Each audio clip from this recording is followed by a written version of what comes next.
ఎంత భక్తుడంటే ఆయనకి శ్రీరంగం వెళ్ళిపోవాలని కోరిక. ఆయనకి భగవంతుడి మీద ఎంత భక్తో భగవంతుణ్ణి నమ్ముకున్న భాగవతులంటే అంత భక్తి. ఆయన ప్రతిరోజు ఇంక నేను శ్రీరంగం వెళ్ళిపోతానని బయలుదేరేవారు. మంత్రులు ఇంత గొప్పగా పరిపాలన చేసేటటువంటి ప్రభువు రాజ్యం విడిచిపెట్టి వెళ్ళిపోతే రేపు పొద్దున్న మన్ని రక్షించేవాడెవడు? అందుకని ఈయన ఎలా అయినా వెళ్లకుండా చూడాలని ఏ రోజుకు ఆ రోజే ఈయన బయలుదేరగానే కొంతమంది ఎదురొచ్చేటట్టుగా చేసేవారు.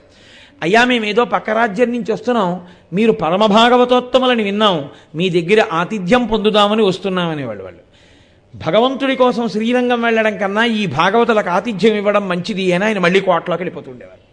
రోజు భాగవత కైంకర్యం కోసం ఆయన బయటికి రావడం, లోపలికి వెళ్ళిపోవడం. ఆయనది ఎంత భక్తో తెలుసా అండి. ఆయన ఒకసారి పౌరాణికులు చెప్తున్న రామాయణ ప్రవచనం వింటున్నారు. ఆ ప్రవచనం చేస్తూ చేస్తూ పౌరాణికులు అన్నారు, రాముడు, లక్ష్మణుడు, సీతమ్మ ఒక పర్ణశాలలో ఉండగా అకస్మాత్తుగా ఖరదూషణులనబడేటటువంటి 14,000 మంది రాక్షసులు యుద్ధానికి వచ్చారు. లక్ష్మణుణ్ణి సీతమ్మని దగ్గరలో ఉన్న గుహలోకి పంపి ఒక్క రామచంద్రమూర్తే 14,000 మందితో యుద్ధం చేస్తున్నారు అని అక్కడ వరకు చెప్పారు. అక్కడ వరకు చెప్పగానే ఆయన ఎంత పారవస్యం పొందేవారంటే కులశేఖరాల వారు, తీసుకురండి నా ధనస్సు బాణాలు అని వెంటనే రథం ఎక్కి మనం కూడా వెళ్ళిపోదాం పదండి, రాముడికి సాయం చేద్దామని రథం ఎక్కి వెళ్ళిపోతున్నారు. అయ్య బాబు, ఇదేమిటికి రామాయణం పూర్తిగా వినకుండా వెళ్ళిపోతున్నాడు ఈయన, ఎక్కడికి వెళ్ళిపోయి ఇప్పుడు రాముడికి సాయం చేస్తాడు అని మళ్ళీ పౌరాణికులు గబగబా ఆయనకి ఎదురొచ్చి, అయ్యా యుద్ధం పూర్తయిపోయింది, 14,000 మంది మరణించారు, రామచంద్రమూర్తి సంతోషంగా సీతమ్మ తల్లిని కౌగిలించుకుని ఎంతో ప్రసన్నుడై ఆనందంగా ఉన్నాడు, ఇలాంటప్పుడు మీరు ఎడితే బాగుండదు, వాళ్ళ ఏకాంతవాసానికి భంగం వస్తుందన్నారు. అయితే రేపు ఎడదాని లేండి అని మళ్ళీ కోటలోకి వెళ్ళిపోయారు. అంత భక్తి ఆవేశం కులశేఖరాల వారిది. ఒకనకొకప్పుడు ఆయన రామాయణం వింటుంటే రామరావణ యుద్ధం చెప్తున్నారు. రావణుడు రామచంద్రమూర్తిని ఇంత కష్టపడతాడా, పదండి చతురంగ బలాలతో మనం రాముడికి సాయం చేద్దామని మళ్ళీ రథం ఎక్కేశారు. ఎక్కేస్తే అయ్యా రావణ సంహారం అయిపోయిందని వెంటనే ఇంకా మిగిలిన ఘట్టాలు వదిలేసి రామరావణ యుద్ధం, రావణ సంహారం వెంటనే చెప్పేసి మళ్ళీ ఆయన కోటలోకి తీసుకొచ్చేసారు. అంతటి భక్తుడు. ఆయన జీవితంలో కోరుకున్నది ఏమిటో తెలుసా అండి? ఈశ్వర, నేను ఏదై పుట్టానన్న దానితో నాకు సంబంధం లేదు. శంకర భగవత్పాదుల యొక్క ప్రతిపాదనది. నేను ఏమై పుట్టాను అన్నదాంతో నాకు కోరిక లేదు. నరత్వం, దేవత్వం, నగవన మృగత్వం, మశకత, పశుత్వం, కీటత్వం భవతు విహగత్వాది జననం సదాత్వత్పాదాబ్జస్మరణ పరమానందలహరీ విహారాసక్తం చేద్రూదయమిహ కింతేన వపుషా అంటారు శంకరులు. ఏ శరీరమైనా పర్వాలేదు, కానీ నాకు మాత్రం ఎప్పుడూ నువ్వు కనబడుతూ ఉండాలి. నేను అలా చూడ్డానికి వీలైనటువంటి రూపాన్ని నాకు కృప చెయ్యి అని అడిగారు. అలా అడిగినందుకు వెంకటేశ్వర స్వామి వారి రూపంలో శ్రీమన్నారాయణుడు కులశేఖర ఆళ్వార్లకు ఇచ్చినటువంటి గొప్ప వరం ఏమిటో తెలుసా అండి? వెంకటేశ్వర స్వామి వారి ఎదురుగుండా ఉండేటటువంటి మొట్టమొదటి గడప ఆయనే. అందుకే ఆ గడప రూపంలో అక్కడ ఉండేటటువంటి వ్యక్తి కులశేఖర ఆళ్వార్లే ఉంటారు. అందుకే ఆ గడపని కులశేఖర ఆళ్వార్పడి అని పిలుస్తూ ఉంటారు.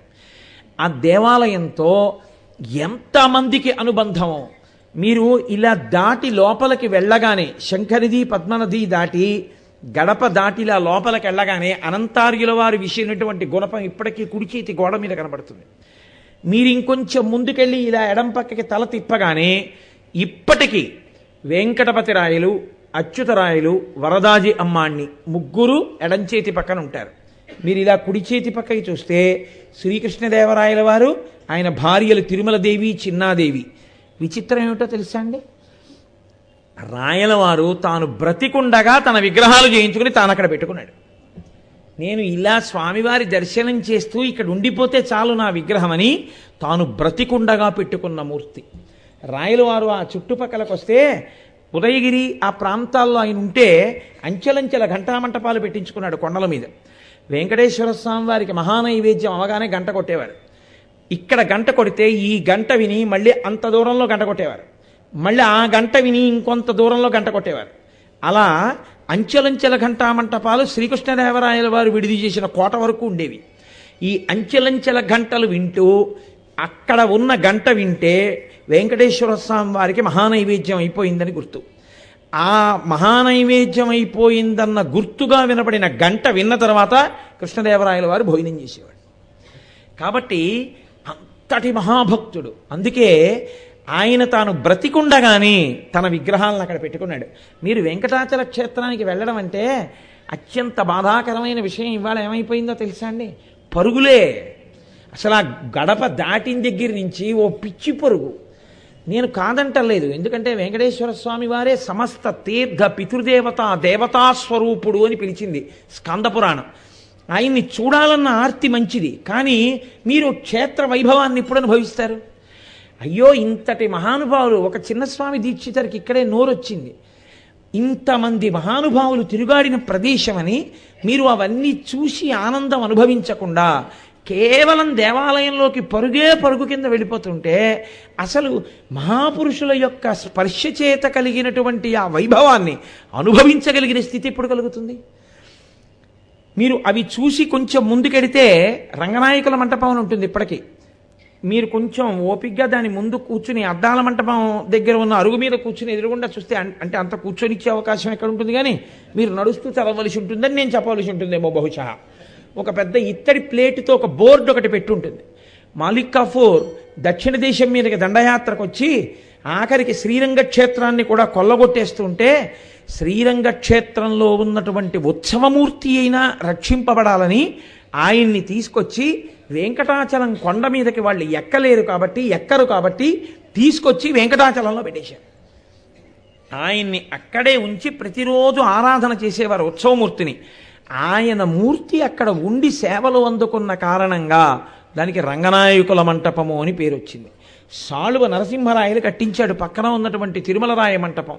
అలాగే మీరు కొంచెం ముందుకెళ్ళి చూస్తే రాజా తోడరమల్లని ఉంటారు మహానుభావుడు.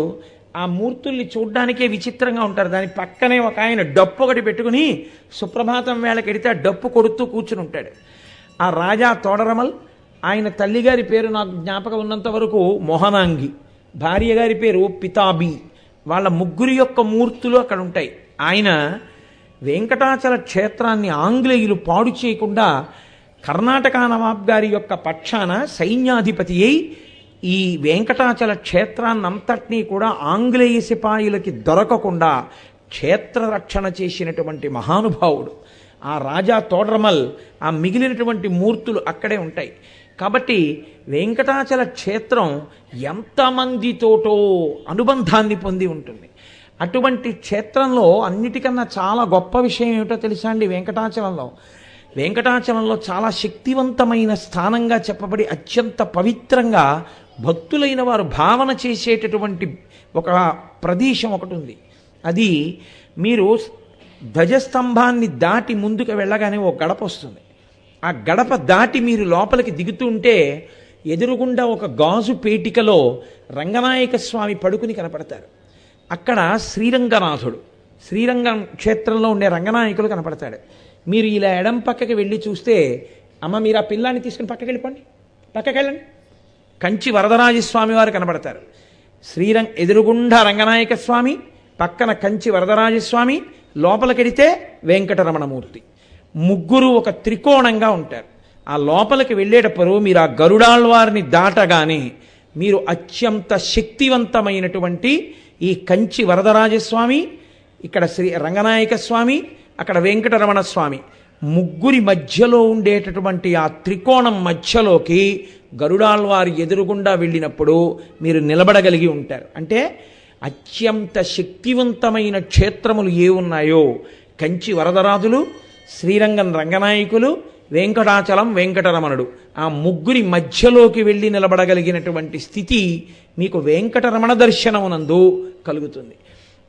అలాగే రంగదాసు అని ఒక మహానుభావుడు, గోపీనాథుడు అని పేరు కలిగినటువంటి వైఖానసుడు ఒక ఆయన ఒకప్పుడు కృష్ణ భగవానుడి దర్శనం కావాలని తపస్సు చేశాడు. తపస్సు చేస్తే చతుర్ముఖ బ్రహ్మగారు ప్రత్యక్షమై ఇప్పుడు కృష్ణావతారంగా భూమి మీద తిరగట్లేదు, ఆ కృష్ణుడే వెంకటరమణుడిగా ఉన్నాడు, వాల్మీకంలో ఉన్నాడు, తింత్రిణీ వృక్షం కింద వెంకటాచల క్షేత్రంలో, నువ్వు వెళ్ళి వెంకటరమణుణ్ణి సేవించు అన్నారు.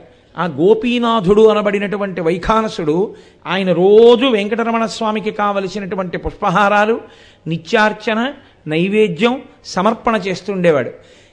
ఈయన్ని కలుసుకోవడం కోసమని రంగదాసు అనబడేటటువంటి ఒక వ్యక్తి, ఆయన కారణజన్ముడు, ఆయన అక్కడికి వచ్చాడు. వచ్చి గోపీనాథుణ్ణి కలిశాడు. ఆ గోపీనాథుడి పని ఏమిటంటే ప్రతిరోజు వెళ్ళి స్వామి పుష్కరిణిలో నీళ్లు పట్టరావాలి. ఆ నీళ్లతో వెంకటరమణ స్వామి అభిషేకం అంటే ఆయన స్నానం చేసేవారు. ఒక రోజున ఈ ఈ అక్కడ ఉన్నటువంటి ఆ అబ్బాయి స్వామి పుష్కరిణి దగ్గరికి వెళ్ళాడు. వెళ్ళి నీళ్లు పట్టుకొద్దామని బిందె ముంచుతున్నాడు. గంధర్వులు తమ భార్యలతో కలిసి అక్కడికి వచ్చి స్నానం చేస్తూ ఆ గంధర్వ మిథునాన్ని చూశాడు. అది చూసి వాడు తెల్లబోయి అలా ఉండిపోయాడు. అతను గొప్ప ఇంద్రియజయం కలిగినటువంటి వాడు. కానీ ఆ రోజున కామమోహితులై మిథున దశలో ఉన్నటువంటి ఆ గంధర్వుని యొక్క భార్యాసహితుడైనటువంటి ఆ స్థితిని చూసి ఈయన అక్కడే ఉండిపోయాడు చాలాసేపు. ఉండిపోయి ఈ రంగదాసు తర్వాత ఆ నీళ్లు పట్టుకుని ఆ బిందె పట్టుకుని వచ్చాడు. వస్తే ఈ గోపీనాథుడికి ఎక్కడ లేని కోపం వచ్చింది వైఖానసుడికి. వచ్చి ఇంతసేపటిగా వస్తావు, స్వామివారికి ఎంత ఆలస్యమైంది అర్చన అన్నారు. అంటే వెంకటేశ్వర స్వామి వారు అన్నారు, ఇది నేను కావాలని సృజించినటువంటి నా లీల. ఇందువల్ల ఒక మహోత్తరమైనటువంటి విషయం జరగబోతోంది రాబో కాలంలో. ఎవరైతే ఈ రంగదాసుగా ఇప్పుడున్నాడో ఇతను ఒక బావిని ఒకదాన్ని తవ్వుతాడు. ఈ బావి ఏదైతే ఉందో ఆ బావిలో నీళ్లనే ఉత్తరోత్తర రాబోయే కాలంలో నాకు సంబంధించినటువంటి వంటలు మొదలైనటువంటివి జరిపేటటువంటి నూతి నీరుగా ఆ నీరు వాడబడుతుంది. ఆ రంగదాసు తవ్వినటువంటి బావే ఇప్పటికీ మనం స్వామివారిని దర్శనం చేసుకుని ఘంటామంటపం దాటి బయటికి రాగానే ఇలా కుడి పక్కకి తల తప్పితే ఉత్తర ద్వారం కనబడుతుంది. ఇంకొంచెం ముందుకెడితే అక్కడ ఒక పెద్ద బావి, ఇప్పుడు దాని మీద ఒక పెద్ద అట్ట అవి పెట్టేశారు. అది దాటి ముందుకెళ్ళి ఎడం పక్కకి తిరిగితే ఒకళ్ళ మాట దర్శనానికి ఎడతాం. అదే రంగదాసు తవ్వినటువంటి బావి. అక్కడ పూలబావి అని ఒక బావి ఉంటుంది. ఆ బావికి ఒక పెద్ద కథ. మీరు ఉచిత ప్రసాదము, ఉచిత అన్న మాట వాడడం నాకు అసలు ఇష్టం ఉండదు. ప్రసాదము అంతే. ప్రసాదము ఉచిత ఏమిటి, కొనుక్కోవడం ఏమిటి నా బుర్ర, అలా ఏమి ఉండదు. ప్రసాదము ఈశ్వర దర్శనం అవగానే ఇచ్చేటటువంటి ప్రసాదం ఏది ఉంటుందో ఆ ప్రసాదం బుచ్చుకుని మీరు తినే దగ్గర అద్దాల మంటపం వెనకాతల ఒక బావి ఉంటుంది. అదే పూలబావి. వెంకటరమణుడికి నిర్మాల్యాన్నంతటినీ ఆ బావిలో వేసేవారు. ఒకనకొకప్పుడు తొండమాన్ చక్రవర్తికి ఒక ఆపద కలిగితే ఆయన సొరంగ మార్గంలో వచ్చి శ్రీభూ సహితుడై పడుకున్నటువంటి వెంకటేశ్వరుడి దగ్గరికి గభాలను వచ్చేశాడు. సిగ్గుపడిపోయినటువంటి భూదేవి గబగబా పర్యంకం మించి దూకేసి వెళ్ళి ఆ నూతిలో దూకేసి. అంటే దానివల్ల ఏదో ఉపద్రవం కలుగుతుందని కాదు, కానీ ఆవిడ సిగ్గుపడి నూతిలో దాక్కుందామని దూకింది. ఆ తరువాతి కాలంలో భూదేవి అందులోకి వెళ్ళింది కాబట్టి స్వామివారి నిర్మాల్యాన్నంతటినీ ఆ నూతిలోనే వేసేవారు. అందుకే ఆ నూతిని చూసినప్పుడు మనకి ఆ సంఘటన జ్ఞాపకం వస్తుంది. ఆ తరువాతి కాలంలో ఇక ఎప్పుడు పడితే అప్పుడు వచ్చే అవకాశాన్ని తొండమాన్కి రద్దు చేశారు వెంకటేశ్వర స్వామి. ఆ తరువాతి కాలంలోనే తొండమాన్ చక్రవర్తి యొక్క ఉద్ధతి కారణంగానే వెంకటేశ్వర స్వామి వారు మాట్లాడడం కూడా మానేశారు.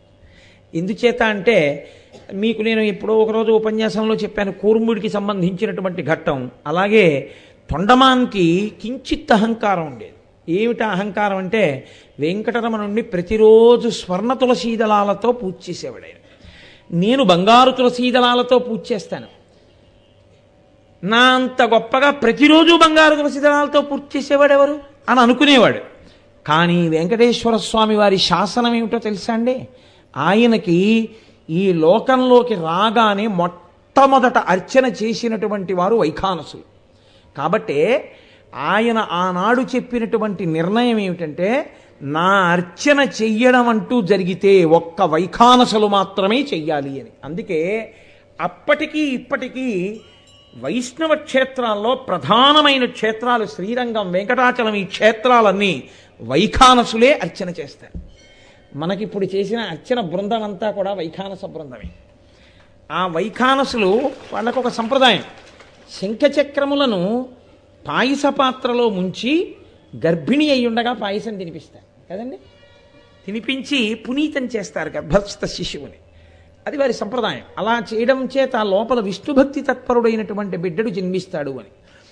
ఆ వైఖానసులే నా అర్చన చెయ్యాలి అని నిర్ణయం చేసిన వారు వెంకటేశ్వర స్వామి. అందుకే అప్పటికీ ఇప్పటికీ ఎప్పటికీ వెంకటేశ్వర స్వామి అర్చన చేసేది వైఖానసులే చేస్తుంటారు. అటువంటి స్వామి ఈ తొండమాన్ చక్రవర్తి రోజు నేను బంగారు తులసి దళాలతో పూజ చేస్తున్నాను అని అహంకరిస్తే ఒక రోజున ముందు రోజు పూజ చేసిన దళాలు తీద్దామని ఇలా తీస్తున్నాడు పాదాల మించి, బంకమట్టి దళాలు కనబడ్డాయి. ఆయన తెల్లబోయి నేను బంగారు దళాలతో పూజ చేస్తాను, బంకమట్టి దళాలు ఎవరు పూజ చేస్తాడు అని ఆ రోజుల్లో మాట్లాడారు స్వామి. వెంకటరమణుని అడిగారు. అడిగితే ఆయన అన్నారు, బంగారు దళాలతో నేనే పూజ చేస్తానని నీకు అహంకారం, అందుకే నాకు పరమ అసహ్యం, అహంకారంతో ఇచ్చినది ఏదీ నేను పుచ్చుకోను. అసలు నాకు బంకమట్టి తులసి దళాలతో పూజ చేసినా నా యందు భక్తి కలిగిన వాడు ఒకడున్నాడు, ఆయన తులసి దళాలే నేను పుచ్చుకుంటాను అంటే ఎవరాయనని అడిగాడు. నువ్వు ఇదిగో రాజ్యానికి కాంచీపురం వైపుకి వెడితే అక్కడున్నాడు భీముడు అనబడేటటువంటి కుమ్మరివాడు, ఆయన భార్య పేరు తమాలిని. అతను ఏమీ తెలియదు, గుండెల్లో నన్ను నమ్మాడు. ప్రతిరోజు చక్రం తిప్పి కుండలు చేయడం మొదలుపెట్టే ముందు ఆయన ఓ కుండ పెంకు ఒకటి పట్టుకొస్తాడు, నన్ను ఒకసారి తలుచుకుంటాడు, నమస్కారం చేస్తాడు. మధ్యాహ్నం వరకు కుండలు చేస్తాడు. ఓ కొత్త కుండ ఒకటి పగలగొట్టి ఓ కుండ పెంకు ఒకటి అట్టుకొస్తాడు. తను తినే సంకటి మజ్జిగ అన్నమో అటువంటిది ఏది ఉందో ఆ ముద్ద ఒకటి అందులో పెడతాడు. వెంకటరమణ తినంటాడు. అతని భక్తికి నేను రోజు అక్కడే తింటుంటానన్నాం. వెళ్ళి అతన్ని చూసిరా నీకు భక్తి అంటే ఏమిటో తెలుస్తుందన్నారు. తొండమాన్ చక్రవర్తి కాలినడకన వెళ్ళాడు. మంచి ఎండలో ఇక నడవలేక ఆ కుమ్మరి ఇంటి ముందుకెళ్ళి పడిపోయాడు. పడిపోతే ఆ భీముడే పరిగెత్తుకొచ్చి ఈయన లేపాడు. ఇదేమిటి మహారాజు ఏమిటి ఇలా రావడం ఏమిటని. ఇక్కడ భీముడు అంటే ఎవరన్నారు, నేనే భీముడిని అన్నారు అని తన పాకలోకి తీసుకెళ్లారు. తన భార్య తమాలిని చూపించారు. నీ భక్తికి వెంకటరమణుడు పొంగిపోయాడు. నువ్వు పెట్టిన అన్నం తింటున్నట్ట, అసలు ఆనంద నిలయంలో ఆయన నైవేద్యమే తింటలేదుట. ఏమయ్యా నీ భక్తి అన్నారు. అంటే అతను అన్నాడు, నా భక్తి ఏమిటి, నాకు తెలుసున్నదొక్కటే, నేనంటూ ఉన్నా, నా భార్య ఉన్నా, ఈ ప్రపంచం ఉన్నా, నేను ఏదైనా చేసినా అన్నీ చేయిస్తున్నవాడు ఆయన తప్ప, ఆయన అనుగ్రహం లేకుండా ఏదీ జరగదు అని నమ్మి ఉంటానంతే తప్ప నాకు ఇంకేం తెలియదు. గోవిందా అంటాను, ఆ మట్టి దళాలు తీసుకెళ్ళి ఆయన పాదాల మీద పెడతాను. ఈలోగా వెంకటేశ్వర స్వామి వారు గరుడ వాహనం మీద ఉభయనాంచారులతో కలిసి ఆ పాకలో దిగారు. దిగి తను కట్టుకున్న పట్టుబట్ట తీసి బహూకరించారు భీముడికి.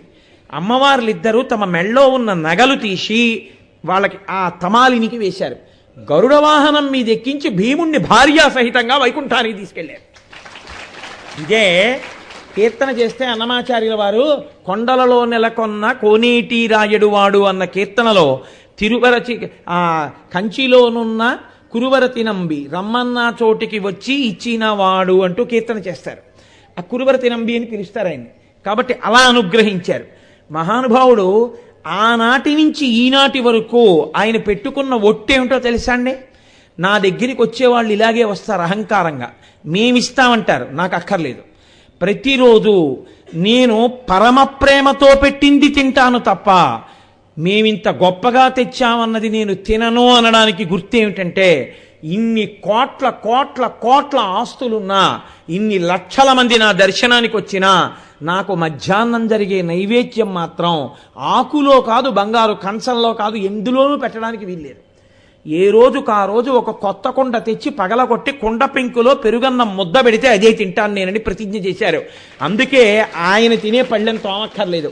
అందుకే తోమని పళ్ళాల వాడ వెంకటేశుడే వేడు కొందామా అంటారు అన్నమాచార్యులు గారు. తోమని పళ్ళెంలో తింటాడు ఆయన, కుండ పెంకులో తింటాడు. అందుకే వెంకటరమణుడి అనుగ్రహం అంటే ఏమిటో తెలుసా అండి? భక్తితో ఆయన ముందు నిలబడి గోవిందా అంటే చాలు పరవశించిపోతాడు. ఆ భక్తి లేకుండా పటాటోపం ఎంతున్నా లొంగేవాడు కాదు ఆయన. కాబట్టి ఆనాడు అలా లొంగిపోయాడు కురువరతి నంబికి. కురువరతి నంబి అంటే నాకు ఒక మాట గుర్తొస్తోంది. తిరుమల నంబి అని ఇంకొక మహానుభావుడు. ఆ తిరుమల నంబి రామానుజాచార్యుల వారు చిన్నవారు, తిరుమల నంబి పెద్దవారు. రామానుజాచార్యుల వారు కొండ మీదకి వచ్చినప్పుడు తీర్థప్రసాదాలు పట్టుకుని తిరుమల నంబి ఎదురెడితే రామానుజాచార్యుల వారు అన్నారు, పెద్దవారు మీరు నాకు ఎదురు రావడమా, మీకన్నా చిన్నవారు దొరకలేదా నాకు పట్టుకురావడానికి తీర్థప్రసాదాలు అన్నారు. అంటే ఆయన అన్నారు, మీరు ఇలా అంటారని మాడవీధులన్నీ వెతికాను, ఇవాళ ఎవరూ కనపడలేదు నాకన్నా చిన్నవాడు, అందుకే నేనే వచ్చానన్నారు. ఆ తిరుమల నంబి మహాపండితుడు. ఆయన రామాయణం చెప్పడం కోసం కొండ దిగొచ్చి ప్రతిరోజు రామాయణం చెప్పేవారు రామానుజాచార్యుల వారికి. చెప్పి మళ్ళీ సాయంకాలం కొండ మీదకి వెళ్ళిపోయేవారు. అయ్యో రోజు కొండ దిగి సాయంకాలం కొండెక్కడంలో నేను మధ్యాహ్నం స్వామి దర్శనం చేసుకోలేకపోతున్నానే అని బెంగపెట్టుకున్నారు. ఆయనకి రాత్రి స్వప్నంలో కనబడి వెంకటేశ్వర స్వామి వారు వరం ఇచ్చారు. నువ్వేమి బెంగపెట్టుకోకు, నీ కోసమని నా పాదాలని కొండ కింద అలిపిరిలో ప్రకాశింపచేస్తాను. నువ్వు రోజు నా పాదాలని మధ్యాహ్నం అక్కడ దర్శనం చేయని. మనం కొండ నడిచి ఎక్కేటప్పుడు దర్శనం చేసే పాదాలు తిరుమల నంబి భక్తి వల్ల వచ్చినవి. ఆ తిరుమల నంబి యొక్క గుడి ఇప్పటికీ కూడా సహస్ర దీపాలంకార సేవ జరిగేటటువంటి మంటపం పక్క నుంచి నడుస్తుంటే ఎడంచేతి వేపుకుంటుంది, మీకు ఎడంచేతి వేపుకుంటుంది తిరుమల నంబి దేవాలయం. కాబట్టి వెంకటరమణుడు ఒకరినా ఇద్దరినా ఎంతమందిని అనుగ్రహించాడు. వెంకటాచల క్షేత్రానికి వెళ్ళడం అంటే అటు ఇటు పరిగెత్తమని కాదు. మీరు దక్షిణమాన వీధిలో తిన్నగా వెళ్ళి మళ్ళీ ఇలా కుడి పక్కకి తిరిగిపోయే ముందు కొంచెం ఎడం పక్కకి తిరిగితే అక్కడ ఒక గేటు ఉంటుంది. ఆ గేటు దాటి లోపలికి వెడితే ఒక పెద్ద పొగడ చెట్టు, ఇప్పుడు చిన్న చెట్టు ఉంది. అనంతార్యుల వారు మీకు ఇందాక చెప్పానే, ఆయనకి వెంకటాచల క్షేత్రంలో స్వామికి పూల కైంకర్యం అంటే మహా ఇష్టం. అందుకని ఆయన మళ్ళీ అక్కడ బొగడ చెట్టుగా పుట్టారు. ఇప్పటికీ ఆ బొగడ చెట్టు అనంతార్యుల వారి యొక్క బృందావనం అక్కడ ఉన్నాయి. మీరు వెళ్ళి ఇప్పటికీ చూడొచ్చు అనంతార్యుల వారి బృందావనాన్ని. అనంతార్యుల వారు ఇప్పటికీ బొగడ చెట్టుగా ఉంటారు అక్కడ. కాబట్టి మహానుభావుడు. మీరు అలా కొంచెం ముందుకొస్తే కుడి చేతి పక్కగా ముందుకొచ్చి వరాహస్వామి గెస్ట్ హౌస్ వెనకాలకి వెళితే అక్కడే తరిగొండ వెంగమాంబ గారి బృందావనం. మహాతల్లి తరిగొండ వెంగమాంబ గారంటే కారణజన్మురాలు. నాగాల కృష్ణయ్య మంగమ్మ అనబడేటటువంటి దంపతులకి తరిగొండలో జన్మించారు. నేను ఈ మధ్య ఆ తరిగొండ క్షేత్రానికి వెళ్ళి అవన్నీ చూసి వచ్చాను కూడా, నరసింహస్వామి వారి దేవాలయం అవన్నీ కూడాను. ఆ తరిగొండలో పుట్టిన తల్లి ఆవిడ కారణజన్మురాలు. ముందు 5 కొడుకులు ఉన్నారు ఆయనకి. కానీ ఆయన ఆ కృష్ణయ్య గారు నాకు కూతురు కావాలి కన్యాదానం చేయడానికి అని వెంకటరమణుడిని ప్రార్థన చేశారు. కొండ మీదకి వెళ్ళి ఓ కూతురు పుట్టింది. ఆ అమ్మాయికి వెంకమ్మ అని పేరెట్టారు. ఆ పిల్ల చిన్నప్పటి నుంచి మీరాబాయిలా వెంకటేశ్వర స్వామి వారి మూర్తితో ఆడుకునేది. పెళ్లి చేస్తానంటే ఆవిడనేది నాకు పెళ్ళి ఏమిటి, నాకు ఎప్పుడో పెళ్ళి అయిపోయింది, నేను వెంకటరమణుడి ఇల్లాలిని అనేది. కారణజన్ముల జీవితాలు కారణజన్ముల జీవితాలే. వాళ్ళు మాట్లాడిన మాటల్ని తీసుకొచ్చి సాంఘిక విప్లవాలతో ముడిపట్టి అనుసంధానం చేయకూడదు, తప్పది. వాళ్ళు భక్తితో బతుకుతారు, భక్తితో ఉంటారు. అంతేకాని వాళ్ళని తీసుకొచ్చి విప్లవాలకు సంబంధించిన మాటలతో కలిపి సంస్కరణలు సిద్ధాంతాలు ఇలాంటి పిచ్చి మాటలన్నీ దానికి కలిపి వ్యాఖ్యానాలు చేయడం పరమ అసహ్యకరమైనటువంటి విషయం. కాబట్టి ఆ వెంగమాంబ గారు నాకు పెళ్ళైపోయిందని చెప్పేవారు. అయినా ఎవరినో ఇచ్చి పెళ్లి చేశారు. ఆ అబ్బాయి చనిపోయాడు. ఆవిడ సువాసిని చిహ్నాలను విడిచిపెట్టలేదు. మీకు నేను ఒకప్పుడు కిందటి సంవత్సరం అనుకుంటా తరిగొండ వెంగమాంబ గారి వృత్తాంతాన్ని చాలా విపులంగా చెప్పాను. కాబట్టి ఇప్పుడు చరివిత చరణం ఎన్ని మాటలు చెప్పినా మంచిదే, కానీ సమయాన్ని దృష్టిలో పెట్టుకుని నేను దాని జోలికి వెళ్ళను. కానీ ఆవిడ వెంకటాచల పర్వతం మీదకి చేరారు. ఒకప్పుడు చేరి లక్ష్మీదేవి అనుగ్రహంతో ఆ కొండ మీదే ఉండేవారు. లక్ష్మీదేవి ఎంతమందిని అనుగ్రహించిందో తెలుసా అండి? వెంకటాచలం కొండ మీద ఉన్న తల్లి ముత్తుస్వామి దీక్షితుల వారి భార్య. ముత్తుస్వామి దీక్షితుల వారు చాలా ఆర్జన. ఎందుకంటే ఆర్జన అంటే ఆయన ఏం డబ్బులు ఇచ్చుకునేవారు కాదు, పట్టుకొచ్చి ఇచ్చేసేవారు. ఆయనకి ఇలా పుచ్చుకుని ఇలా ఇచ్చేసేవారు. ఆయన భార్య ఒక రోజున ఒక కోరిక కోరింది, నాకు ఒంటి నిండా నగలతో ఉండాలని అందది. ఆయన లక్ష్మీదేవి మీద కీర్తన చేసి పడుకున్నారు దీక్షితుల వారు. రాత్రి నిద్రపోతున్నటువంటి దీక్షితుల వారి భార్యకి సర్వాభరణ భూషిత అయినటువంటి లక్ష్మీదేవి కల్లో కనపడింది. కనపడి, నువ్వు ఒంటి నిండా పెట్టుకోవడానికి నగలు కావాలంటున్నావు కదూ, ఈ నగలన్నీ లక్ష్మీ కటాక్షంగా రావాలంటున్నావు కదూ, నీకొకటి చెప్పనా? అసలు స్త్రీ రూపంలో ఉన్న నేనే పురుష రూపంలో ముత్తుస్వామి దీక్షితులుగా నీకు భర్త రూపంలో ఉన్నాను. నీ భర్తయే లక్ష్మీ స్వరూపుడు. అందుకే అంత ఆకర్షణ. దీక్షితుల వారు ఎక్కడ కూర్చుంటే అక్కడికి జనం అలా వస్తారు. లక్ష్మీదేవియే పుంస్వరూపంలో ముత్తుస్వామి దీక్షితులుగా పుట్టింది.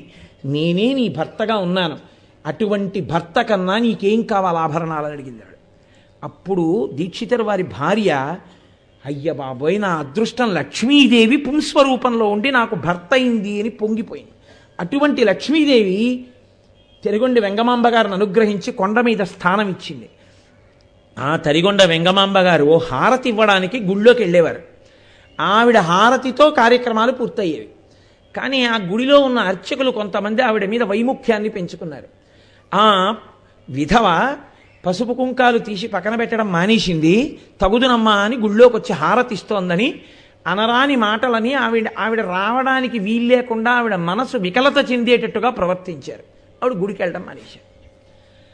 ఓ వారం రోజులు అయిపోయింది. బ్రహ్మోత్సవాల్లో వెంకటేశ్వర స్వామి వారి రథం ఆ మాడవీధుల్లో తిరుగుతోంది. మాడవీధుల్లోనే తరిగొండ వెంగమాంబ గారి ఇల్లు ఉండేది. ఆ ఇంటి దాకా వచ్చి రథం ఆగిపోయింది. ఆవిడ బయటికి రాలేదు, లోపల కూర్చున్నారు. ఎంతమంది సాయం పట్టారో క్షేత్రానికి వచ్చిన వాళ్ళు, అంగుళం కదలలేదు రథం. ఏదో తప్పు జరిగింది, ఎక్కడ జరిగిందని ఆలోచించారు. ఇంకేం తప్పు, తరిగొండ వెంగమాంబ గారిని అవమానించాం, అదిగో ఆవిడింటి ముందే ఆగిపోయింది రథం అన్నారు. అయితే వెళ్ళి ఆవిడనే పిలవండి అన్నారు. ఆవిడ్ని వెళ్ళి క్షమార్పణ చెప్పి, అమ్మ ఇంకెప్పుడూ నీ జోలికి రాం, నీ హారతితోనే కార్యక్రమాలు పూర్తవుతాయి, కాబట్టి తల్లి నువ్వు ఆలయంలోకి వచ్చి హారతిద్దుగనివి, వచ్చి ఒక్కసారి రథానికి హారతి అమ్మా, రథం కదులుతుంది అన్నారు. ఆవిడంది, మీరన్ని మాటలు అన్నాక నాకు రావాలని లేదు, కానీ నేను వచ్చి హారతిస్తే రథం కదులుతుందంటే దానివల్ల మీకు సంతోషం కలుగుతుందంటే వచ్చి హారతిస్తానని ఆవిడొచ్చి హారతి ఇచ్చారు. వెంటనే రథం కదిలిపోయింది. అప్పటికీ ఇప్పటికీ వెంకటాచలంలో ఆమె హారతితోటే, తరిగొండ వెంగమాంబ గారి హారతితోటే వెంకటరమణుని యొక్క ఆ రోజు కార్యక్రమాలు పూర్తవుతాయి. మళ్ళీ మనం వెంకటేశ్వర వైభవోత్సవాల్లో అలా తరిగొండ వెంగమాంబ గారి హారతితో పూర్తి చేస్తాం. ఆ హారతి ఇచ్చినా, ఆ హారతి చూసినా వెంకటరమణుడు పరమప్రసన్నుడవుతాట. అన్నమాచార్య కీర్తనతో ఊయల ఊపి తరిగొండ వెంగమాంబ గారి హారతిస్తే ఆయన ఎంత ప్రసన్నుడైపోతాడో, అంత ప్రీతి చెందిపోతాట ఆయన. కాబట్టి అటువంటి తల్లి తరిగొండ వెంగమాంబ గారిని అనుగ్రహించాడు. కొన్ని వేల మంది వెళ్ళిపోతుండేవారు ఆవిడ దగ్గరికి. ఆవిడ ఈ జనాన్ని తట్టుకోలేక, నేను ప్రశాంతంగా ఉండడానికి స్థావరం చూపించమంటే తుంబురు కోన చూపించారు. ఎన్ని చోట్ల పెట్టినా ఆవిడ ఉనికి తెలుస్తుండేది, వెళ్ళిపోతుండేవారు. ఆఖరికి ఆవిడ వెంకటరమణుడితో తన ప్రార్థన చెప్పుకుంటే ఆవిడ్ని సజీవ సమాధిలోకి వెళ్ళిపోమన్నారు. ఆవిడ సజీవ సమాధిలోకి వెళ్ళిపోయారు. అలా సజీవ సమాధిలోకి వెళ్ళిపోయిన వాళ్ళ బృందావనాలు 2 ఉన్నాయి వెంకటాచలంలో. ఒకటి తరిగొండ వెంగమాంబ గారిది, 2 హాథీరాం బావాజీది. ఆయన వెంకటేశ్వర స్వామి వారితో రోజు పాచికలు ఆడుతుండేవారు. రాత్రి అయ్యేటప్పటికి వచ్చి ఆయనతో పాచికలు ఆడేవారు వెంకటేశ్వర స్వామి వారు. అందరికీ ప్రచారం అయిపోయింది వెంకటరమణుడు బావాజీ గారితో పాచికలు ఆడతాటని.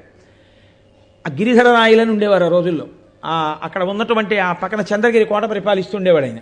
ఆయనకి ఇలా మాకు భగవంతుడితో అనుబంధం ఉందని పేరు పెట్టుకుని ప్రజల్ని మోసం చేస్తుంటారు కొంతమంది అనేటటువంటి అక్కసుతో ఈయన్ని తీసుకెళ్లి ఒక గజశాలలో బంధించి దాని నిండా చెరుకు పడేసి, నువ్వు అంత గొప్పవాడివైతే నీతో వెంకటరమణుడు రోజు పాచికలాడేది నిజమైతే ఏది ఇవాళ రాత్రి ఈ చెరుకంతా తినేయి అన్నాడు.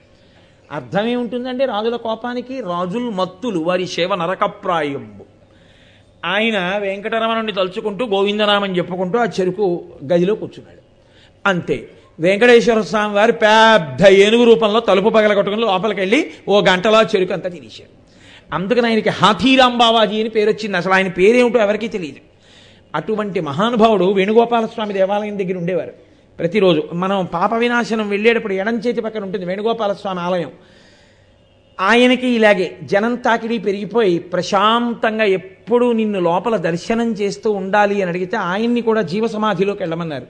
ఆయన కూడా కొంతకాలం రామాకు అని ఆ ఆకు తింటూ ఉండేవారు. ఇప్పటికీ మీరు వేణుగోపాలస్వామి గుడికి వెడితే ఆ గుడి పక్కన ఆ రామాకే ఇస్తారు, ఆ ఆకు తినమని. అక్కడే ఆయన సజీవ సమాధి ఉంది. ఆ బృందావనంలో ఆయన ఇప్పటికీ సజీవ సమాధిలో ఉండి వాళ్ళందరూ తేజోరూపులై ఇప్పుడు కూడా ఏకాంత సేవ అయిన తర్వాత ఆనంద నిలయంలోకి వెళ్ళి వెంకటేశ్వర స్వామి వారిని అర్చన చేస్తారు అని. అలా వెంకటేశ్వర స్వామి వారికి రాత్రి దండలు ఒకలా వేస్తే తెల్లవారేటప్పటికి ఒకలా మారిపోయేవి. ఎవరు చేస్తున్నారని ఒక రోజున అనుమానం వచ్చి ఒక మహంత్ గుదిలో నక్కి పడుకున్నాడు చూద్దామని. అర్ధరాత్రి అయ్యేటప్పటికీ అయ్యవారి పాదపీఠం దగ్గర రాయి తొలగి తేజోరూపంలో తరిగొండ వెంగమాంబ గారు వచ్చి హారాలు సరిచేస్తుంటే చూసి మూర్చిపోయాడు. ఇప్పటికీ తేజోరూపులై ఆనందనిలయంలోకి వెళ్ళి ఈశ్వరుణ్ణి సేవిస్తారు.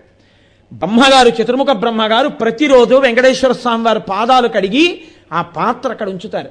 అందుకే రాత్రి నీటి చెంబు ఉంచి తలుపులేస్తారు. ఆ శేషాన్ని సుప్రభాతానికి వెళ్ళిన వాళ్ళకి దర్శనమిస్తారు. అంతటి మహానుభావుడు వెంకటరమణుడు. వెంకటరమణుడంటే వెంకటరమణుడే. ఒకరా ఇద్దరా, ఎంతమందితో అనుబంధం. వారం రోజులు కాదు, కొన్ని నెలల పాటు వెంకటరమణుడు భక్తులు చెప్తూ విడితే ఎన్ని యుగాలలో ఎంతమంది ఆ వెంకటాచల క్షేత్ర స్పర్శ చేత పునీతులయ్యారో, ఎంత ఆనందం పొందారో. ఇప్పటికీ నేను మీకు ఒక యథార్థం చెప్తున్నాను, బాగా జ్ఞాపకం ఉంచుకోండి. ఉపన్యాసాలన్నీ ఒకెత్తు, చేసిన సేవలన్నీ ఒకెత్తు, పూజలన్నీ ఒకెత్తు. నేను మీకు ఇవాళ ఎన్నడూ నేను చెప్పడానికి ఇష్టపడనటువంటి ఒక ముఖ్యమైన విషయాన్ని నేను మీతో మనవి చేస్తాను. మీకు ఎప్పుడూ కూడా వెంకటాచల క్షేత్ర దర్శనానికి అవకాశం వస్తే నేను రానన్న మాట అనవద్దు. రానంటారేమో అన్న అనుమానం ఉంటే వెంకటాచలం రమ్మని అడగవద్దు. ఎందుకో తెలుసా అండి?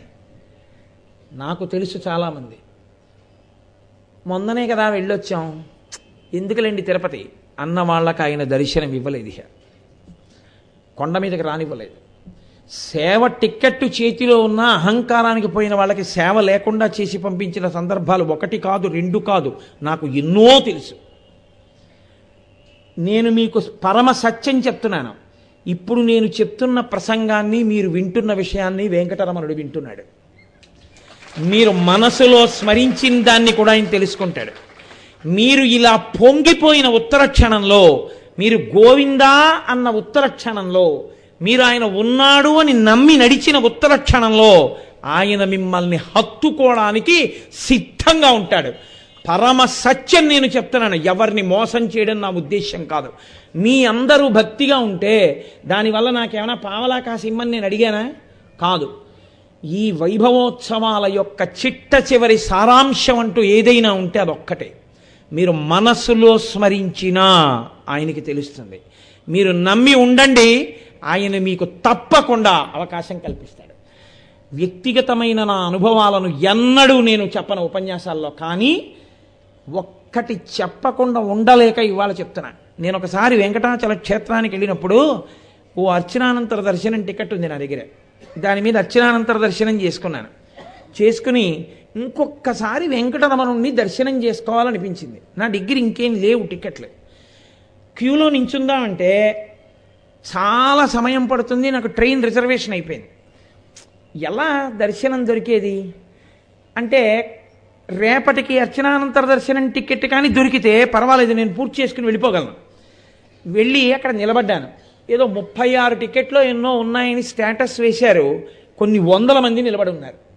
నేను అక్కడ నిలబడి ఆ క్యూ చిట్ట చివరికి నిలబడి పర్సు చూసి పెద్ద పెద్ద టికెట్లు తీస్తే కష్టం తిరుగు ప్రయాణానికి. నాకు అర్చనానంతర దర్శనం అయితే నేను కొనుక్కోగలను, కానీ అర్చనానంతర దర్శనం 36 ఉన్నాయి, నాకు దొరకదు. కానీ నిన్ను చూడాలనుంది. ఎలా ఈశ్వర అనుకున్నాను మనసులో, అంతే. ఆయనతోనే నేను విన్నపం చేశాను. మీరు నమ్మండి, నేను వెంకటేశ్వర వైభవంలో స్వామి పాదాల దగ్గర కూర్చుని చెప్తున్నా.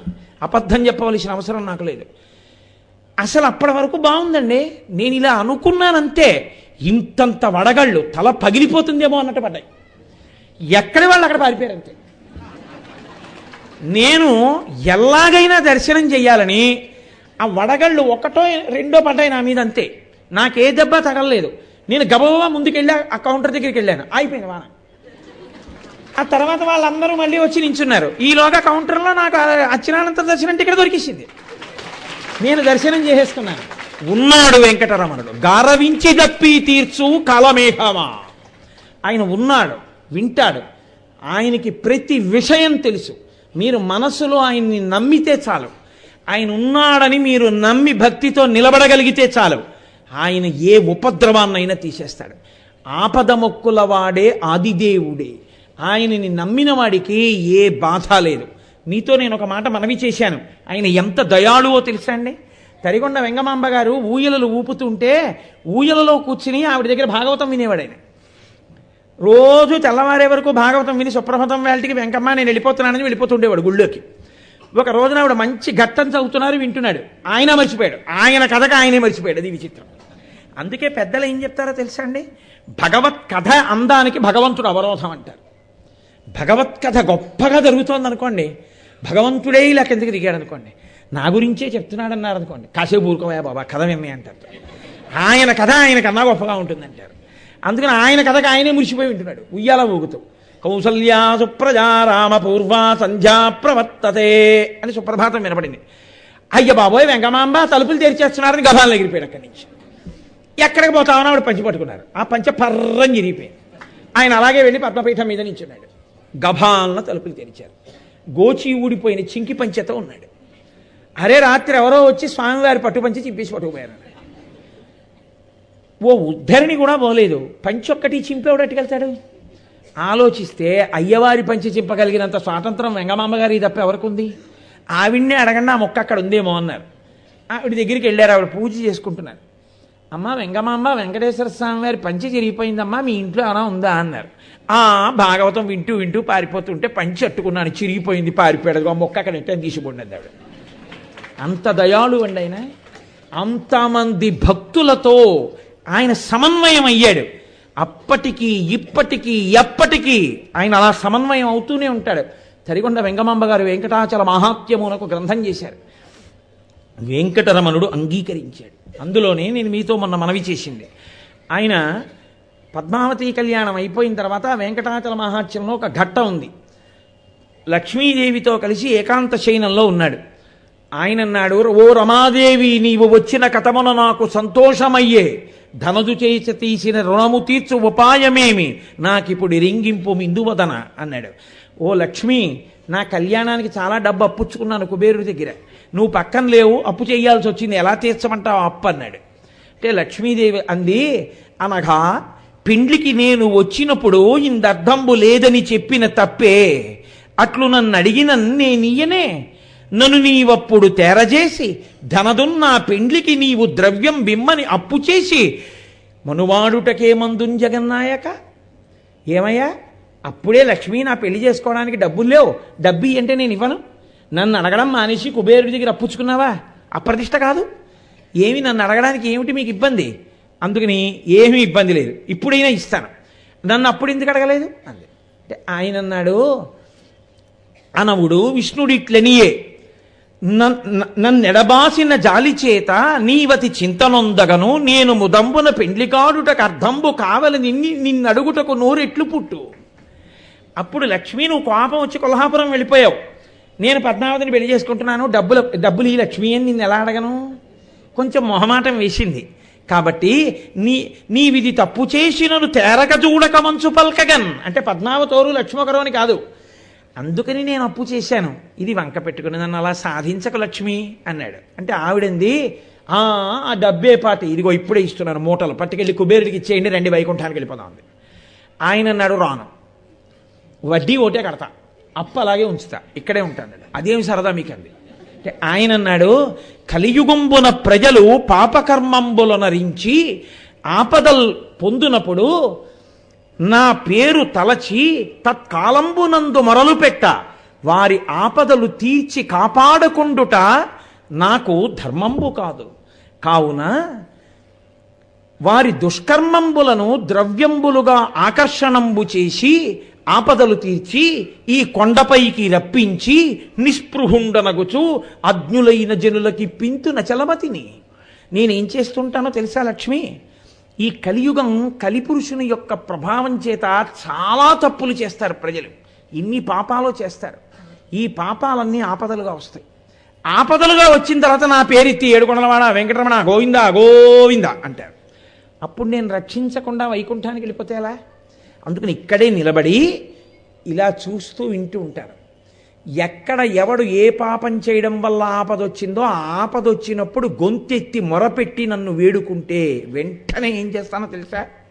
కలియుగం కదూ, వాడి పాపానికి సరిపోయినంత ద్రవ్యాన్ని పాపం మీదకి ఆకర్షణ చేసి మొక్కు మీద మొక్కు వాడు మొక్కేటట్టుగా చేసి వడ్డీ కాసుల వాడనై ఆ డబ్బంతా కొండ మీదకి రప్పించి నేనెక్కడికి వెళ్లకుండా ఇక్కడే నిలబడి ఆ డబ్బంతా వచ్చి వెంకటాచలం హుండీలో పడుతుంది. మళ్ళీ ఆ డబ్బంతా పట్టుకెళ్ళి రకరకాలైనటువంటి సేవల పేర్లతో పేదవాళ్ళైనటువంటి ప్రజలకి అందేటట్టుగా చేస్తూ ఉంటాను. నిజంగా నేను పాకెట్ మనీ వాడుకోవాలిగా లక్ష్మి, మరి నేను పుచ్చుకునే డబ్బేమిటో తెలుసా? ఇలను పుణ్యాత్ములైన వారిచ్చినట్టి ధనము నేను కొంత గైకొని కొంత ధనదుకు వడ్డీ చెల్లించి వింతలీల చేయుచుండెదనంచు చిత్రముగా పలికే. ఆయన అన్నాడు, చాలా పుణ్యాత్ములైన వారు ఉంటారు, వాళ్ళు ఏ కోరికతో రారు. మేము స్వామిని చూడకుండా ఉండలేమని వస్తారు కొండకు. వాళ్ళు ఏమీ కోరుకోరు. నన్ను అలా చూసి పొంగిపోయి నమస్కారం చేసి వెళ్ళిపోతుంటారు. అలా నా దర్శనానికి వచ్చినటువంటి వాళ్ళు హుండీలో వేసింది పావలా కాసైనా నేను ఆ డబ్బులు తీసుకుని ఖర్చు పెట్టుకుంటాను. ఆ డబ్బులతోటే నా అప్పుకి వడ్డీ కడుతూ ఉంటాను. కలియుగం వరకు ఆ అప్పు అలాగే ఉంచుతాను. ఆ అప్పు పేరుతో ప్రజల పాపాలని ద్రవ్యంగా మార్చి కొండ మీదకి రప్పించి వాళ్ళ ఆపదలు తీర్చి కాపాడుతుంటాను. లక్ష్మి వాళ్ళకి మాత్రం డబ్బు ఈ పిల్లలు పాడైపోకూడదు అని లక్ష్మీదేవిని బ్రతిమాలి ఏడుకొండల మీద నిలబడి కలిపురుషుని ప్రభావం చేత ఎంత పాపం చేసినా రక్షించడమే లక్ష్యంగా పెట్టుకుని నిలబడినటువంటి దయాళువైనటువంటి వాడు వెంకటరమణుడు. కాబట్టి అటువంటి మహానుభావుడు. అందుకే వెంకటాచల క్షేత్రం గురించి ఒక మాట చెప్తుంటారు. గోవిందనామముల్ గొంతెత్తి పాడుచు కొండెక్కు భక్తుల గుంపులొకట, తల తీసి ఇత్తుమా ఇలవేల్పున అంచును తల వెంట్రుకలనిచ్చు ధన్యులొకట, స్వామిని దర్శించి సంతోషమాగక పరవశులగు పుణ్య పురుషులొకట, భక్తి స్వామి ప్రసాదంబు కన్నుల కద్దుకొని ఆస్వాదించు భక్తుల గుంపులొకట, ఏది ఎయ్యడ విన్నను స్వామి మాటే, సకల హృదయాల ఉండడి స్వామి ఒకటే, ఏది ఎయ్యడ చేసిన స్వామి పనియే, స్వామి నటించుచుండు ఈ శైలమందు. ఎవరిని చూడండి, గోవింద గోవింద గోవింద గోవింద, ఏడుకొండలవాడ వెంకటరమణ గోవింద గోవింద, ఆపద మొక్కులవాడ అనాథరక్షక గోవింద గోవింద అంటూ గోవిందనామముల్ గొంతెత్తి పాడుచు కొండెక్కు భక్తుల గుంపులొకట. పాపాలను తలనీలాలుగా సమర్పణం చేస్తూ అందరూ తలనీలాలు ఇచ్చేసి ఇట్నుంచి వెళ్లే శేషాద్రి ఎక్స్ప్రెస్ అంతా పెద్ద పెద్ద బవిరిగడ్డాలు జులపాల జుత్తులు, అట్నుంచి వచ్చే శేషాద్రి ఎక్స్ప్రెస్ అంతా బోడిగుళ్ళు. కాబట్టి తల వెంట్రుకలనిచ్చు ధన్యులొకట, స్వామిని దర్శించి సంతోషమాగక పరవశులకు పుణ్యపురుషులొకట. ఆయన్ని దర్శనం చేసి బయటకు వచ్చి నువ్వు ఎంతసేపు ఉన్నావు అంటే, ఏమండి నా అదృష్టం ఏంటో తెలుసా, అప్పుడే ఎవరో వచ్చారు వాళ్ళ తాలూకాయే అనుకుని నన్ను నిల్చోబెట్టేశారు. నేనేం మాట్లాడకుండా గోడ పక్కన ఉండిపోయాను, 8 నిమిషాలు ఉండిపోయాను తెలుసా. పా ఎంత అందంగా ఉన్నాడండి, ఏమందంగా ఉన్నాడు చెప్పండి. అబ్బా చెప్పడం కుదరదు కానీ బాబోయ్ అది ఏమిటండి, ఆ మనులు ఏమిటండి, ఆ పంచి ఏమిటండి, ఆ స్వామి ఏమిటండి, ఆ రూపం ఏమిటండి, ఆ కటిహస్తం ఏమిటి, ఆ వరదహస్తం ఏమిటి, ఆ కంఠం ఏమిటి, ఆ బొగ్గలేమిటి, ఆ కిరీటం ఏమిటి, ఆ తోమాలేమిటి, ఆ సాలగ్రామ మాడలేమిటి, ఆ ఉభయనాంచారులు ఏమిటి, ఆ పంచి ఏమిటి, ఆ పెట్టుకున్న మంజీరాలు ఏమిటి, ఆ పాదములకు పెట్టుకున్న మంజీరములు ఏమిటి, అయ్య బాబోయ్ ఏమి కాంతి, ఏమి రూపం, ఏమి ఆకర్షణ అని తలుచుకు పరవశులకు పుణ్య పురుషులొకట. ఆ ప్రసాదం చేతిలో పెడితే ఆ చక్కెర పొంగలు ఎడితే బాగుండనేవాడు ఓడు, ఈ పులిహార ఎడితే బాగుండనేవాడు, లడ్డు పెట్టే బాగుండనేవాడు ఓడు, వీడికి లడ్డు వాడికి పులిహార వస్తే ఈ మొక్క వాడికి, ఆ పులిహార వీడికి పంచుకు తినేవాళ్ళు ఒకటి. అబ్బా ఏమైనా చెప్పండి కానండి ఇక్కడ లడ్డు చాలా గొప్పగా ఉంటుందండి అని పరవశించిపోయేవాళ్ళు. రకరకాలుగా ఎంత సంతోషమో, ఏది ఎయ్యడ విన్నను స్వామి మాట, ఎవరి నోటి వెంట వినండి. అబ్బా ఏమి వెంకటరమణుడండి, ఎవరిని పలకరించండి. మా అబ్బాయి అండి గుక్కపట్టి నల్లగా అయిపోయిన వాడు బతకడేమో అనుకుంటున్నానండి.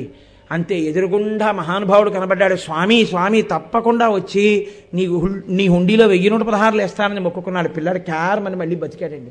మహానుభావుడు ఆయనే బతికించాడని వాళ్ళు ఒకళ్ళు. మా వారు అకస్మాత్తుగా రాత్రి 2 గంటలకు ఫోన్ వచ్చింది, కారు యాక్సిడెంట్ అయిపోయింది, పడిపోయారు, స్పృహ తప్పిపోయారంటే మహానుభావుడికి నిలుదోపిడి ఇస్తానని మొక్కుకున్నాను. తీరా వెళ్ళానా, అదృష్టం ఏంటో తెలుసా, కారు ఇక్కడ వరకు పొడుచుకుంది. 2 మిల్లీమీటర్ల దూరంలో ఊపిరితిత్తుల దగ్గర ఆగిపోయింది. ఊపిరితిత్తుల్లో పొడుచుకుని ఉంటే ఏమవునో. నిజంగా ఆయనే కాపాడాడండి. అందుకే నిలువుదోపిడి ఇవ్వడానికి అనేవాళ్ళు ఒకళ్ళు, చుట్టూ పొర్లు దండాలు పెట్టేవాళ్ళు ఒకళ్ళు, మాడవీధుల్లో పొర్లు దండాలు పెట్టేవాళ్ళు ఒకళ్ళు, మెట్లెక్కేవాళ్ళు కొంతమంది, అడుగడుక్కి బొట్లెట్టేవాళ్ళు కొంతమంది, మెట్టెక్కుతూ ప్రతి మెట్టుకి గోవిందనామని చెప్పేవాళ్ళు కొంతమంది, దీపాలు పెట్టేవాళ్ళు కొంతమంది, రోడ్డు మీద పడుకునేవాళ్ళు కొంతమంది, ఊంజల్ సేవకొచ్చి మఫ్లర్లు సెక్టర్లు కట్టేసుకుని అలాగే చూస్తూ కూర్చునేవాళ్ళు కొంతమంది. ఎంత చలిగా ఉన్నా ఆ అఖండ జ్యోతి దగ్గర నిలబడి ఆ విద్యుత్ దీపాల కాంతులతో స్వామిని, ఆ ఆనంద నిలయాన్ని, దాని మీద ఉన్నటువంటి ఆ దీపాల గుత్తుల్ని, ఆ వెనక కనబడుతున్నటువంటి కొండని, కొండ కింద ఉన్న మ్యూజియంని, అక్కడ ఆడుకుంటున్న పిల్లల్ని, ఎవరి ముఖం చూడండి సంతోషమే. అంత చలిగా ఉంటుంది. జిర్రుని చీదేవాడు ఉండడు, ఓ దగ్గు రాదు, జ్వరం రాదు, ఎవ్వరికి ఏ ప్రమాదం జరగదు. ఇన్ని లక్షల మంది అజీర్ణమనరు. బజ్జీ తినేనివ్వండి, ఎక్కడ ఏం తినేనివ్వండి, మరమరాలు తినేనివ్వండి, ఏమి తిన్నా ఎలా తిరిగినా ఎంత సంతోషమో. ఎప్పుడు నిద్ర లేవనివాడు, తెల్లవారుజామున 2:30కే పావు తక్కువ 3కే ఆ సుప్రభాత టిక్కెట్ పట్టుకుని ప్రతివాడు ఓ పట్టుపంచ కట్టేసుకుని ఆ విద్యుత్ దీపాల వెలుతుల్లో గబ గబ గబ గబ నడిచి వెళ్ళిపోతుంటారు భార్యను తీసుకుని. చిన్ని పిల్లలు గుళ్ళు చేయించుకుని వాళ్ళు గోయిందా గోయిందా అంటూ వాళ్ళు వెళ్ళిపోతుంటారు. అక్కడికి తీసుకొచ్చి పిల్లలకి గోవిందనామం నేర్పుతుంటారు. ఆ చంటి పిల్లల్ని మేనమామ ఒళ్ళో కూర్చోబెట్టి పుట్టు చిత్తులు ఇచ్చేస్తుంటే గచ్చకాయలాంటి గుళ్ళు బయటకు వస్తుంటే ఎంత అందంగా ఉంటారో ఆ పిల్లకాయలు. వాళ్ళు తండ్రి తలనీలాలు ఇచ్చేసిన తర్వాత వీడికి పుట్టు చుత్తులు ఇచ్చేశారని వీడికి తెలియదు. వాడు తండ్రి గుండు చూసి ఏడుస్తుంటాడు, ఏమిటి ఇలా ఉన్నాడు నాన్నగారని. కాసేపటికి నాన్నగారు వాడి చెయ్యి తీసుకుని ఇలా గుండె మీద పెట్టుకుని, నాన్న తలనీలాలు ఇచ్చేశాను నాన్న అంటే ఇలా చెయ్యి తీసేసుకుని, ఇదేంటి నాన్నగారు ఇలా ఉన్నారన్నట్టుగా కాసేపు చూసి అద్దం దగ్గరికి తీసుకెళ్ళి ఒరే నిన్ను చూసుకోరా అని ఇలా పెడితే ఇలా తొడవుకుని నాన్నగారి గుండు తడిమి ఇంకక్కడి నుంచి ఏ పలహారం చేద్దామని కూర్చుంటే వాడు తొడ మీద ఎక్కి నాన్నగారి గుండు తొడుగుతుంటాడు. ఏమి సంతోషం! ఎక్కడ చూసినా పాపనాశానానికి గడితే స్నానాలు, ఆకాశగంగ గడితే స్నానాలు, పుష్కరిణి గడితే స్నానాలు. ఏమిటో కోటికి పడగెత్తిన ధనవంతుడు కూటి కోసం శ్రమపడే నిర్భాగ్యుడు నీ గుడి ముంగిట సామాన్యుడు. అందరూ ఆయన బిడ్డలే. ఏమి ఆనంద నిలయం, ఏమి వెంకటరమణుడు, ఏమి కలియుగ వైకుంఠం, ఏమి తిరుమల క్షేత్రం. అంతటి దయాళువు కాకపోతే స్వామి మేము ఈ సేవలన్నీ చేస్తామంటే అరుగో మహానుభావులు నిన్న నరసింహాచార్య స్వామి వారు చెప్పినట్టు వెంకటాచలం నుంచి దిగొచ్చేశాడు వారం రోజులు. కాబట్టి మనం రేపటి రోజున చాలా గొప్ప సేవ ఒకటి ఆయనకి చేయబోతున్నాం. ఆదివారం నా ప్రార్థన ఒక్కటే, మన మనశ్శాంతంతా మన బిడ్డల యొక్క అభ్యున్నతి మీద ఆధారపడుతుంది. తల్లిదండ్రులుగా అది మన కర్తవ్యం. నేను మీకు బోధ చేయడం కాదు. సెలవులు చాలా టిపికల్గా ఉన్నాయండి, మళ్ళీ వస్తే వెనక్కి వెళ్ళడానికి ట్రైన్స్ అవి సరిగ్గా లేవని చెప్పినా సరే ఒకరికి చెప్పాలి అంటే నేను చేసి ఉండకుండా చెప్పడానికి నాకు అధికారం ఉండదు. నువ్వు వచ్చి చెయ్యని నా కొడుకుని నేను కూడా పిలిపించాను హైదరాబాద్ నుంచి. రేపు వెళ్ళి కార్యకర్తగా పనిచేయి అని వాడికి చెప్పాను. నేను చెయ్యింది మీకు నేను చెప్పట్లేదు. మీ బిడ్డలందరినీ తీసుకురండి. ప్రత్యేకించి ఆడపిల్లలే సనాతన ధర్మాన్ని నిలబెట్టాలి. అమ్మ చెప్పిన మాటే పిల్లవాడి తలకెక్కుతుంది. రేపు పిల్లవాడిని ఒరే నాన్న రామనామం నేర్చుకోరా అని తల్లి చెప్పినదేదో అదే పిల్లవాడికి అబ్బుతుంది. ఆడపిల్లలు వెంకటరమణుడి యొక్క సేవలో నిలబడితే 10 కాలాలు పసుపు కుంకాలు పిల్లపాపలతో సంతోషంగా ఉంటారు. ఆడపిల్లలందరూ సంతోషంగా ఉన్నారు అంటే అన్ని కుటుంబాలు సంతోషంగా ఉన్నాయి అని గుర్తు. కాబట్టి మీ బిడ్డల్ని ప్రత్యేకించి ఆడపిల్లల్ని చక్కగా లంగా జాకెట్టు ఓణి వేసి తీసుకురండి. పంజాబీ డ్రెస్సులు దయచేసి వేసి తీసుకురావద్దు. సంప్రదాయ దుస్తుల్లో తీసుకురండి. ఎంతమంది ఆడపిల్లలు వచ్చినా దాని కొరకు ప్రత్యేకంగా కార్యకర్తల్ని పెట్టాం. ఆడపిల్ల పేలాలు పట్టుకుని కన్నెపిల్ల చల్లితే 33 కోట్ల మంది దేవతలు వస్తారు. అది కన్నెపిల్లకు ఉన్నటువంటి గొప్పతనం. అది ఆ వయసులో చక్కగా చేసిందేదో అదే ఈశ్వర కృపకి పాత్రం అవుతుంది. బ్రహ్మోత్తరఖండంలో స్కాందపురాణంలో ఘట్టం ఉంది. నేను పొద్దున మనవి చేశా మీతో. ఒక పిచుక ఆనందనిలయంలో ఎగిరితే దాని రెక్కల యొక్క తాకిడికి ధూళికణం పక్కకెడితే చక్రవర్తికి కుమారుడుగా పుట్టించాడు పరమేశ్వరుడు. ధూళికణం ఎగిరిందని. మీ ఆడపిల్లలందరూ చక్కగా పేలాలు జల్లుతూ వెంకటరమణుడి ముందు నడుస్తారు. సువాసినులకు జన్మ హక్కు. సువాసినిత్వాన్ని ఆయనే నిలబెట్టాలి. మహానుభావుడు. సువాసినులు మాత్రమే పొందే అధికారం ఏమిటో తెలుసా అండి? వెనక ఈశ్వరుడు వస్తుంటే రోడ్డు మీద ఇంతకుముందు ఎందరో తిరిగి దాన్ని అంతటినీ మలినం చేసి ఉంటారు. కాబట్టి సువాసిని సుగంధ పరిమళంతో కూడుకున్న జలాన్ని మావిడాకుతో చల్లుతూ నడిస్తే వెనక ఈశ్వరుడు ప్రసన్నుడై వస్తాడు. నా ముందు నిలబడి నడిచిందని మిమ్మల్ని మీ కుటుంబాన్ని ఆయన ఆదుకుంటాడు. మీకు వచ్చేటప్పుడు మీ అందరూ ఒక కలశ అనగా స్పష్టంగా తెలియాలంటే ఒక చెంబు తెచ్చుకోండి చాలు. అందులో వీలైతే 2 మామిడాకులు వేసుకొని రండి. కార్యకర్తలు సుగంధ ద్రవ్యాలతో కూడిన జలాల్ని ఆ పాత్రల్లో పోస్తారు. చక్కగా ఆ జలాలు చల్లుతూ మనం వెంకటరమణుడితో వద్దాం. విఘ్నేశ్వరుడు, సుబ్రహ్మణ్యుడు, దత్తాత్రేయులు, ఆ తర్వాత అమ్మవారు, శ్రీకృష్ణ పరమాత్మ, వెంకటరమణుడు, ఆ అయ్యప్ప స్వామి, ఇలా 8 రథాలు, 8 వాహనాలు, కామధేనుమూర్తి 8 వాహనాల మీద ఈశ్వరుడు వస్తాడు. 8 వాహనాల ముందు నడవగలిగినటువంటి అధికారం సువాసినులకి, కన్యకామణులకి. చక్కగా పెద్దరికం ఊర్లో ఉన్న గృహస్థు యొక్క అభ్యున్నతి. మగవాళ్ళందరూ సాధ్యమైనంత వరకు సాధ్యమైనంత వరకు మాకు అసలు అలవాట్లేదండి అంటే ప్యాంట్ వేసుకోండి, ఒక తెల్ల లుంగీ కట్టుకుని చక్కగా ఉత్తరీయం వేసుకోండి, గోవిందనామాలు చెప్తూ అందరం మన స్వామి మనని అహర్నిశలు కాపాడడానికి వచ్చి కొండ మీద నిలబడిన స్వామి ఏడాదికి ఒక్కసారి మనం ఊరిరిగింపుగా వచ్చేది. అక్కడి నుంచి బయలుదేరి జగన్నాథపురం విష్ణువాలయం నుంచి ఖచ్చితంగా 6 అయ్యేటప్పటికి ఊరిరిగింపు బయలుదేరిపోతుంది. జగన్నాథపురం వాళ్ళు ఈ ఊరిరిగింపు కోసం హరికథలు, ఆ తర్వాత గరగలు, అనేకమైనటువంటి వేషాలు ఎన్నిటినో సిద్ధం చేస్తున్నారు. ఇవన్నీ రథాలకి మధ్యలో ఉంటాయి. చక్కా సువాసినులు, పెద్దలు, పిల్లలు, కన్యకామణులు ముందు నిలబడతారు. ఇంతమందితో కలిసి 8 వాహనాల మీద ఈశ్వరుడు వస్తుండగా అపురూపమైన యాత్రగా జగన్నాథపురం విష్ణువాలయం నుంచి బయలుదేరి మనం అయ్యప్ప స్వామి దేవాలయానికి చేరుకుంటాం. పెళ్లివారిగా మనందరం వాహనాలతో వచ్చాం కాబట్టి ఇది కళ్యాణ మంటపం రేపు. కాబట్టి అందరికీ మధుపర్కం ఇస్తారు, నిమ్మకాయ నీళ్లు. తాగిన తర్వాత ఎన్ని వేల మంది ఊరేగింపులో వచ్చినా అంతమందికి ఉప్మా ఏర్పాటు చేస్తారు. చక్కగా ఉప్మా మీరు తిని ఈ ప్రాంతమంతా, ఈ మాడవీధులన్నీ కూడా ఒక అరగంట సేపు మొత్తం వాహనాలు, గరగలు, హరికథలు, ఈ బృందాలన్నీ ఆడతాయి, నామాలు అన్నీ.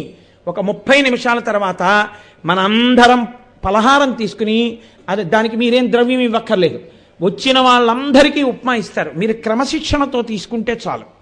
తీసుకుని ఒక కాఫీ స్టాల్ కూడా పెడతారు.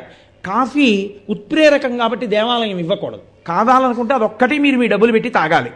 చక్కగా మనం అందరం వచ్చి కూర్చుంటే స్వామివారికి దివ్యమైనటువంటి శాంతికర కళ్యాణం జరుగుతుంది. శాంతికర కళ్యాణం అయిపోయిన తర్వాత ఎన్ని వేల మంది ఉంటారో అన్ని వేల మందికి లడ్లు బహుమానం చేసి ప్రసాదంగా పంపిస్తారు.